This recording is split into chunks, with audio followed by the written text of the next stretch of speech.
Bible నుండి ఒక అధ్యాయం చదవటం కష్టం, కానీ ఎంతసేపైనా వాట్సాప్, ఇన్స్టాగ్రామ్ చూడటం చాలా ఇష్టం. 2 గంటల సమయం ప్రార్థనకు కష్టమైన పని, కానీ 2 గంటల సినిమా బోరింగ్గా ఉండదు. చర్చిలో 10 రూపాయలు అధికం, కానీ షాపింగ్లో 1000 రూపాయలు కూడా చాలా తక్కువ.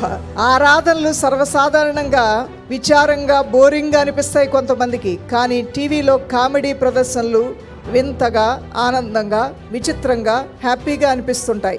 ఇతరుల ముందు ప్రశంసలు వినడానికి, పంచుకోవడానికి ముందు ఉంటాం, కానీ ఇతరుల ముందు దేవుణ్ణి స్తుతించడానికి, ఇతరుల ముందు దేవుని గురించి చెప్పడానికి మాత్రం వెనకుంటాం. రోజు టీవీ సీరియల్ శీర్షిక కోల్పోకూడదు, కానీ వీక్లీ బైబిల్ స్టడీకి సమయం మాత్రం లేదు అంటాము. చర్చిలో చివరి సీట్లో కూర్చుందాం అనుకుంటావు, కానీ లోక సంబంధమైన కార్యక్రమాల్లో ముందు సీట్లో ఉండాలని కోరుకుంటూ ముందుకు వెళ్తూ ఉంటావు.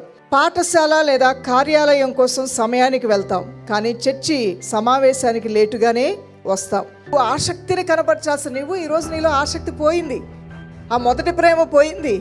ఆ బైబిల్ చదవాలంటే బైబిల్ అలా 10 సార్లు చూస్తావు, పక్కన పెడతావు, కానీ ఒక్క అధ్యాయం నువ్వు చదివిన రోజు లేదేమో. చదువుతున్న వారు ధన్యులు, చదవని వారు ఏంటో మీరే చెప్పుకోవాలి. నువ్వు గ్రహించుకొని నా స్థితిని మార్చు ప్రభు అని నువ్వు ప్రార్థన చేసుకోవచ్చు.